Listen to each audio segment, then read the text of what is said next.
This is not really going to be a reflection, but more so a summary of what Swamiji says about someone who understands the laws of thought. He says to live smoothly and happily in this world, one must deeply understand these laws, how thoughts operate and shape reality, and what impact they have on us, and of course others. We've been sharing all this since last couple of audios as well. So without this knowledge, a person is tossed helplessly by life's currents, like a plank drifting in a river, he says, miserable even if wealthy. A person who understands these laws, on the contrary, is like a wise captain with a compass to navigate the ocean of life confidently, he says. So, this wisdom allows them to shape their character intentionally, and they watch their mind closely, recognizing which thoughts dominate at any moment in time. Evil or harmful thoughts are never allowed to take root.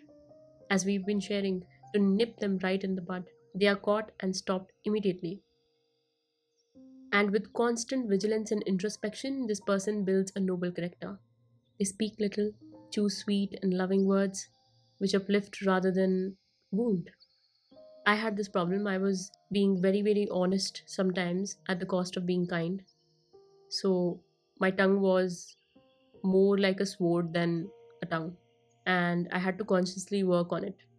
Even in the video in which I shared how to make a lotus bud hand to balance masculine and feminine energy, I shared this quote that honesty without kindness is cruelty, and kindness without honesty is manipulation.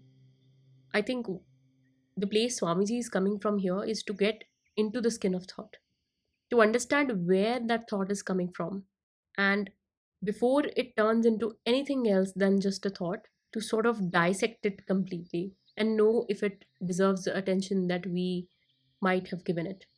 And once we start doing that and transmuting any kind of negativity which might exist in our thoughts, or the thoughts which are not compassionate to their root, we will inevitably become a better person. That's what I think personally.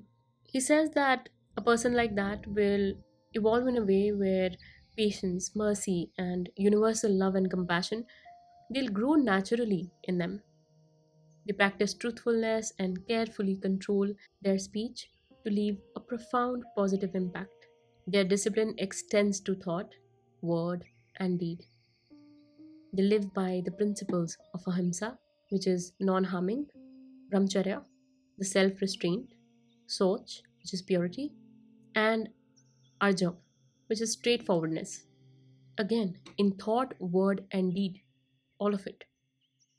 They maintain mental balance, cheerfulness, and purity of heart, the three kinds of tapas, or the discipline which guards us against any kind of evil thought, and also evil action, which has its root in such thoughts.